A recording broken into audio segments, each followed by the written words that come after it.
Riċerka sempliċi fuq l-internet twaqqa kompletament ir-retorika partiġjana tal-gvern dwar il-prezz tal-ħalib bil-magna ta' Kastilja fl-aħħar jiem provat tbella lin-nies li l-prezzijiet f'Malta huma orħos mill-kumplament tal-Ewropa. Din mhux aħna biss imma fl-Ewropa kollha taraw kull prezz tal-ħalib f'Malta huwa fost l-irħas li hemm fl-Unjoni Ewropea. Mill-ġimgħa l-prezz tal-ħalib frisk ta' litru se jitla għal prezz ta' euro 15 ċenteżmu dan meta fl-Ewropa gvernijiet rispettivi ħadmu spalla ma' spalla mal-produtturi sabiex il-ħalib ma jolix u ma jkunx pis fuq il-familji.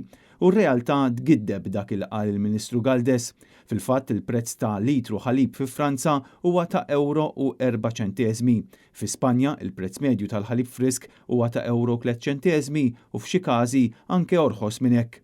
Fil-Ġermanja fil-maġġoranza tal-bliet il-ħalib frisk jinbieħ għal euro jew euro ċenteżmu, l-istess fil-Polonja u l-Irlanda fejn il-ħalib huwa orħos minn Malta. Anke rapporti li janalizzaw is-settur agrikolu fl-Ewropa juru li f'Malta u Ċipru għandna l-ogħla prezz tal-ħalib, prezz ferm aktar għoli mill-Estonja, mill-Finlandja u minn dak fl-Italja. Dan kollu jikkonferma kif id-daqqa tal-għoli tal-ħajja qed inħass ġmiela fost iċ-ċittadini Maltin u Awċin biż-żieda qawwija fil-prezzijiet ta' oġġetti li huma meqjusin bħala essenzjali fosthom il-prezz tal-ħobż u l-ħalib, il-laħam, ħaxix u frott, kif ukoll laġin u prodotti ta' ikel ippakjat.